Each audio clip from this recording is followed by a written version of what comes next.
తెలంగాణ పౌరస్పందన వేదిక జాతాకు స్వాగతం పలికి పెద్ద ఎత్తున మీరు హృదయపూర్వకంగా ఆహ్వానించినందుకు అందరికీ పేరు పేరున అభినందనలు తెలియజేస్తూ కోఆర్డినేట్ చేస్తున్న మన సీనియర్ నాయకులు సత్యనారాయణరావు గారు, వివిధ ప్రజా సంఘాల నాయకులు, తెలంగాణ రాష్ట్ర ఐక్యోపాధ్యాయ ఫెడరేషన్ రాష్ట్ర జిల్లా నాయకులు అందరికీ పేరు పేరున అభినందనలు. ఇప్పుడు మీరు కొంతమంది మీ అభిప్రాయాలను ఇక్కడ వ్యక్తం చేశారు. ఇందులో నేను కొంత క్లారిటీ కూడా ఇవ్వాలనుకుంటున్నా.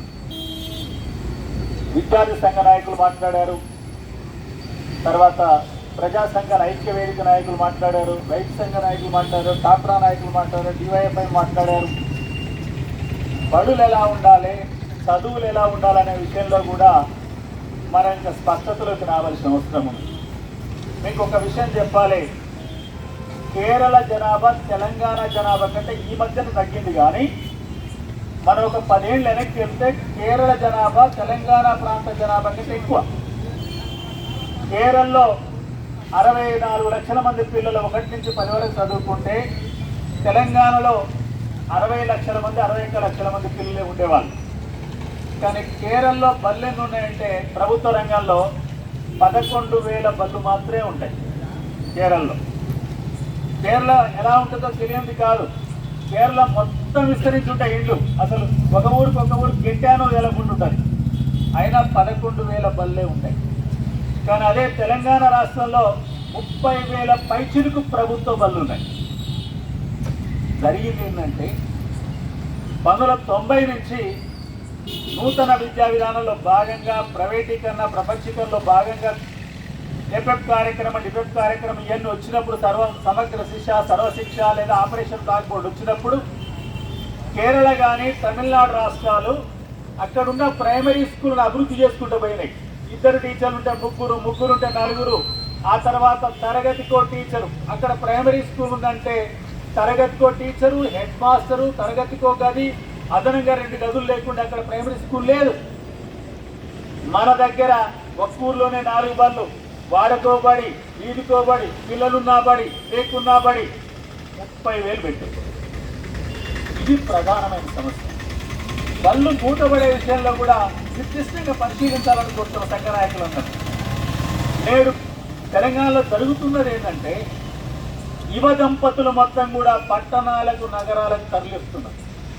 ఎంత తరలిస్తున్నారంటే ఈరోజు ఔటర్ రింగ్ రోడ్ లోపల హైదరాబాదులో దాదాపు 23-24 లక్షల మంది విద్యార్థులు చదువుకుంటారు. 1 to 10 మొత్తం 59 లక్షల మంది విద్యార్థులు ఉంటే 23 నుంచి 24 లక్షల మంది అక్కడే చదువుకుంటున్నారు. ఎవ్రీ ఇయర్ గ్రేటర్ హైదరాబాద్ పరిధిలో 2 లక్షల పైగా విద్యార్థులు పెరుగుతున్నారు. అంటే యువ దంపతులు మొత్తం అక్కడికి నివాసాలు మార్చుకుంటున్నారు, అక్కడికి వెళ్ళిపోతున్నారు. ఈ స్థితిలో మన దగ్గర కూడా చూస్తే నల్గొండ జిల్లా చూస్తే నల్లగొండ టౌన్ మిర్యాలగూడ టౌన్లోనే నల్లగొండ జిల్లాలో సగం మంది విద్యార్థులు అవుతున్నారు. కాబట్టి ఇప్పుడు బళ్ళు ఎక్కడ పెట్టాలి, బళ్ళు ఏ రకంగా పెట్టాలి? రెండోది మీరు పరిశీలించండి, తెలంగాణ రాష్ట్రం ఏర్పడ్డప్పుడు మన దగ్గర ప్రైవేటులో 4,400 ప్రైమరీ స్కూళ్ళు ఉంటాయి. ఈరోజు అవి 400కు పడిపోయినాయి. ప్రైవేట్లో ఎల్కేజీ నుంచి 10th వరకు ఉంటేనే బండి నడుస్తుంది, లేకపోతే నడుస్తలే. మొత్తం ప్రైమరీ స్కూల్ అని మూతపడిపోయినాయి, లేదా హై స్కూల్గా మార్చుకున్నారు. అయ్యాల 14,000 ఉన్న ప్రైవేట్ స్కూళ్ళు ఇలా 11,000 పడిపోయింది అక్కడ కూడా. కాబట్టి ఈరోజు ప్రభుత్వ బడిని ఎలా మార్చాలి అనేది ప్రీ ప్రైమరీ అత్యవసరంగా మారింది. నేను మీ కరపత్రంలో చదవండి, 6,800 ప్రైమరీ స్కూళ్ళల్లో యావరేజ్న 14 మంది పిల్లలే ఉన్నారు. 5 తరగతులకు 14 మంది పిల్లలంటే తరగతికి 2, 3, 4 ఉంటారు. కొన్ని గ్రామాల్లో నిజంగా పిల్లలు కూడా లేరు. కొన్ని గ్రామాలకు వెళ్ళి చూస్తే అన్నీ ఏది తెల్ల జుట్టు కనిపిస్తుంది తప్ప నల్ల జుట్టు నల్ల మీసాలు కనిపించే పరిస్థితి లేదు. కాబట్టి ఈ స్థితిలో బడులను రీలొకేట్ చేయాలి, బడుల్లో మార్పు తీసుకురావాలి, ప్రీ ప్రైమరీ పెట్టాలి, ఆ పద్ధతిలో మార్పు చేయాలి. ఇలా మిర్యాలగూడ టౌన్లో ఇంకో 4-5 కొత్త బళ్ళు పెట్టా కొత్త ప్రాంతాల్లో నడుస్తాయి, ఆ పద్ధతిలో మార్చాలి. బంగారగడ్డ హై స్కూల్ ఉంది, అక్కడ అకామిడేషన్ లేదు, సరైన అకామిడేషన్తో బంగారుగడ్డలో మంచి స్కూల్ ఉందనుకోండి, రెట్టింపు స్ట్రెంత్ వస్తుంది. ఈరోజు ఎఫ్సిఐకి బడే లేదు, అక్కడ పెద్ద బడి కడితే బ్రహ్మాండమైన పిల్లలు వస్తారు. అదే నందిపాడు బడిలో పిల్లలు సరిగా లేరు, ఎందుకు లేరో పరిశీలించాలి, అక్కడికి పోతుంది ఏం చేయాలో చూడాలి. ఇవన్నీ ప్రజల వైపు నుంచి ఒత్తిడి ఉంటే బళ్ళు నిలబడే అవకాశం ఉంది. కానీ ప్రజల్లో ఏమొచ్చిందంటే ప్రభుత్వ బడి చదువు చెప్పరు, కాస్త వెసులుబాటు చాలు ప్రైవేట్ బడికి పోదాం. ఆ పద్ధతిలో ప్రైవేట్ రంగం తల్లిదండ్రుల యొక్క మానసిక స్థితిని మార్చివేసింది. ఆ వరవడిలో పడిపోయారు. దాన్ని మార్చవలసిన అవసరం నేడు పౌర సమాజం మీద పెద్ద ఎత్తున ఉంది. పోనీ ప్రైవేట్లో మంచి చదువులు ఏమైనా ఉన్నాయంటే మీరు ఇంజనీరింగ్ కూడా చూసుకోండి. ఈరోజు ఇంజనీరింగ్ చేస్తున్న పిల్లలలో మెజారిటీ పిల్లలు ఎల్కేజీ నుంచి ఇంజనీరింగ్ దాకా ప్రైవేట్లో చదువుతున్నారు. ఇంజనీరింగ్ అయిపోయిన తర్వాత వస్తున్న ఫలితాలేంటి? 100కి 25 మందికి కూడా సరైన స్కిల్స్ లేవు. 75 మంది పనికే రారని మళ్ళీ చెప్తున్నారు. మరి ఆ 75 మంది ఎక్కడ చదువుకున్నారు? ఎల్కేజీ నుంచి ఆ 75 మందిలో దాదాపు 70 మంది ప్రైవేట్ స్కూళ్ళలో చదివారు. ఈరోజు గవర్నమెంట్ స్కూల్లో చదివి కనీసం వాళ్ళు ఉన్నత స్థితికి వస్తే వాళ్ళు ఇంజనీరింగ్ చేసిన, వాళ్ళ పీజీ చేసిన ఉన్నతంగా బతుకుతున్నారు, ఏదో ఒకటి చేస్తున్నారు, ఒక క్రియేటివిటీ ఉంది. ఇవన్నీ చదువుల్లో వచ్చినాయి. ఈ మార్పులకు అనుగుణంగా పౌర సమాజాలు స్పందించి ఎక్కడ బడి పెట్టాలి, ఎట్లా బడి అభివృద్ధి చేయాలి. వాస్తవంగా ఈరోజు చూస్తే గవర్నమెంట్లో కూడా కేజీ నుంచి 10th వరకు బడి ఉంటేనే నడుస్తా అనే రకమైన మార్పు వచ్చింది తల్లిదండ్రులు. ఆ రకంగా ఎట్లా మార్చాలి? 14 మంది పిల్లలకు చదువు చెప్తే రాదు, 3 పిల్లలు క్లాసులో ఉంటే రాదు. నిజంగా గ్రామంలో 200 మంది పిల్లలుండి ఆ బడికి 14 మందే వస్తే ఎందుకు రావట్లేరో చూడాలి, బడికి వచ్చేటట్టు వేయాలి. కానీ ఆ ఊళ్ళో మొత్తం కూడా 25 మంది పిల్లలే ఉంటే 25లో 15 గవర్నమెంట్ బడికి వస్తే మిగతా 10 వచ్చినా కూడా అక్కడ బడి తరగతి నడిచే అవకాశం లేదు. మీరు ఏ ప్రైవేట్ స్కూల్ చూడండి, కనీస సంఖ్య 20-25 లేకుండా తరగతి నడిపే వాళ్ళు ఉన్నారా? నడుస్తుందా? లేదు. ఇది మాట్లాడే సమాజం లేదు. రోజు మీరు కూడా టీవీ న్యూస్ చూస్తుంటారు. కవిత ఏం మాట్లాడింది, రేవంత్ రెడ్డి ఏమన్నాడు, కిషన్ రెడ్డి ఏమన్నాడు, ఆయన ఏమన్నాడు, ఈయనేమన్నాడు అని మాట్లాడతారు. కానీ ఒక్క టీవీ చర్చ కూడా విద్య పట్ల లేదు, విద్యారంగం ఎటుపోతుందో లేదు, ప్రజల మీద ఎంత బరువు పడుతుందో లేదు. మనకు తెలంగాణ రాష్ట్రంలో విద్యా కమిషన్ ఏర్పాటు చేశారు.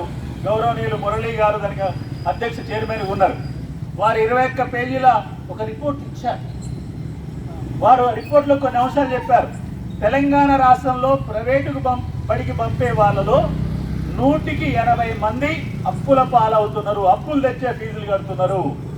ప్రభుత్వ బళ్ళు కనుక భరోసా ఇస్తే వాళ్ళందరూ కూడా ప్రభుత్వ బడికి తమ పిల్లలు పంపే అవకాశం ఉంటుంది. ఆ భరోసా ఇవ్వాలి, ఇచ్చే రకంగా బళ్ళు మార్చాలన్నాడు. సరే, వారిచ్చిన సూచనలో కొన్ని తేడాలు ఉన్నాయి.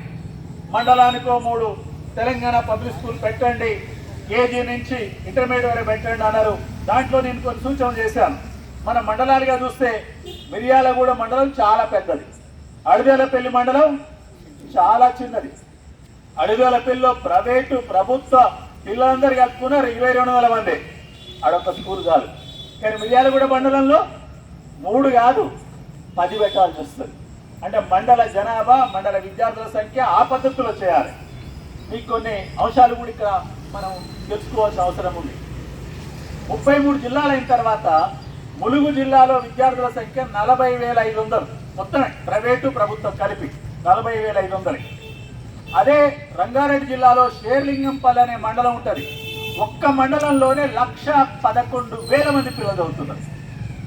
10 జిల్లాలలో 1,00,000 పిల్లలు ఉంటే ఒక్క మండలంలోనే 1,00,000 పైన పిల్లలు. ఇంత వ్యత్యాసం వచ్చింది. దీనికి అనుగుణంగా బల్ల స్వరూపం మారాలి, బల్ల సంఖ్య మారాలి, ఆ పద్ధతిలో రీఆర్గనైజ్ చేయాలి, దీన్ని నిర్దిష్టంగా పరిశీలించాలి. ఇంకా కొన్ని ఉన్నాయి. నేను మిర్యాలగూడ డివిజన్ కమిటీ ఎస్ఎఫ్ఐకి ఇప్పుడు ఇక్కడి నుంచి సూచన చేస్తున్నా. నెల్లికల్లో బడి మూతపడ్డది, నెల్లికల్లో హై స్కూల్ బడి మూతపడ్డది. నేను అక్కడ ఎంఈఓగా పనిచేసిన రాము అనుకుంటా, ఆ బల్లే చదువుకునే ఎంఈఓ అయ్యిండు. నేను 2 సార్లు నెల్లికల్లుకు పోయిన సంవత్సరం, అంతకుముందు సంవత్సరం కూడా. కానీ నెల్లికల్లో బడి మూతపడకూడదు హై స్కూల్. ఎందుకంటే నెల్లికల్ చుట్టూ 6-7 తండాలు ఉన్నాయి. అక్కడ పిల్లలు రాకపోవడం ఏంది? అక్కడ ఎందుకు బడి నడవలేదో, ఎందుకు జిల్లా విద్యాశాఖ నడుపుతలేదో ఒత్తిడి తీసుకురావాల్సిన అవసరం ప్రజాసంఘం పార్టీ ఎస్ఎఫ్ఐ కానీ డివైఎఫ్ఐ కానీ ఇతరులు కూడా అక్కడ చూడాలి. అటువంటి బళ్ళు మూతపడకూడదు. నేను ఎల్లేదో చేశాను కానీ అది నేను ఒక్కసారి పోతే కాలే. ఇప్పటికైనా చూడాలి, అటువంటి బడి తెరవలసి ఉంది, అక్కడ బడి నడపవలసి ఉంది. ఈ విషయంలో ఇంత స్పష్టంగా ప్రజానికం కదిలితే ప్రభుత్వాలు ముందుకు వస్తాయి, టీవీల్లో కూడా చర్చలు వస్తాయి. బడి గురించి చర్చ జరుగుద్ది, ప్రభుత్వ బడి ఉండాలని చర్చ జరుగుద్ది, ప్రభుత్వ కళాశాల ఉండాలని చర్చ జరుగుద్ది. ఎందుకంటే ప్రభుత్వ బడి, ప్రభుత్వ కళాశాల ఇప్పుడు మీరు చాలామంది గణాంకాలు కూడా చెప్పారు. కేంద్ర ప్రభుత్వం తగ్గిస్తూ పోతుంది, రాష్ట్ర ప్రభుత్వం తగ్గిస్తూ పోతుంది. డబ్బులు ఇవ్వటం కాదు, డబ్బులు ఇచ్చినా కూడా సరియైన రీతిలో ఖర్చు పెట్టకపోతే, సరియైన రీతిలో దాన్ని ఆర్గనైజ్ చేయకపోతే కూడా బళ్ళు నిలబడే పరిస్థితి లేదు. వీటంటే బడి అనేది రాజకీయంలో, రాజకీయ పార్టీలో ఒక ప్రధాన అంశంగా మార్చవలసిన తక్షణ కర్తవ్యం నేడు తెలంగాణ పౌరులపై ఉంది, తెలంగాణ పౌర సమాజంపై ఉంది. అందుకొరకు అందరం కలిసి కృషి చేద్దామని ఏదో చిన్న ప్రయత్నం ఇది. అందరం కలుద్దాం, కలిసినప్పుడు అది రాజకీయ చర్చగా వస్తుంది, తప్పనిసరిగా బడుల్లో మార్పు వస్తుంది. ఆ రకంగా ప్రభుత్వ బడులు నిలబడాలి, చదువుల్లో అంతరాలు పోవాలి. చదువుల్లోనే అంతరాలు ఉంటే సమాజంలో ఉన్న ఆర్థిక సామాజిక అంతరాలు ఇక పోయే క్వశ్చనే లేదు. ఎందుకంటే పిల్లల్లోనే, మనసులోనే ఉంటుంది. ప్రభుత్వ పడిపోతే నేను తక్కువని, తక్కువ అమ్మాయిని, 6 లక్షల పడిపోతే నేను ఎక్కువని అనే ఒక భావన పెరిగిపోతుంది. ఆ భావన, సమాన భావనే లేనప్పుడు, నేను అసమానుడు అనే భావన ఉన్నప్పుడు ఇంకా సమానత్వం అనే ప్రశ్న రాదు. రాజ్యాంగంలో రాసుకున్న ఆదేశ సూత్రాల వల్ల ఉపయోగం లేదు. వీటన్నిటిని మనం ముందుకు తీసుకుపోవాల్సిన అవసరం ఉంది.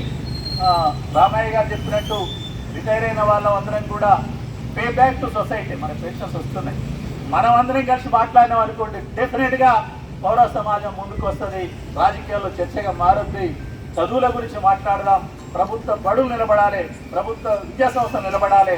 అది కనుక గొంతెత్తితే తప్పనిసరిగా మేలు జరుగుతుందని చెప్పే ఉద్దేశంతో ఈ జాతర చేస్తున్నా. ఇంకా కొన్ని అంశాలు మీకు కరపత్రంలో కూడా, మీకు మాకు తెలిసిన వాటికంటే కూడా చాలా అంశాలు తెలుసు. కాబట్టి మీరందరూ వచ్చి ఈ చర్చలో పాల్గొన్నందుకు మీ అందరికీ తెలంగాణ పౌర స్పందన వేదిక నుంచి హృదయపూర్వకంగా అభినందనలు, నమస్కారాలు తెలియజేస్తూ ముగిస్తున్నాను.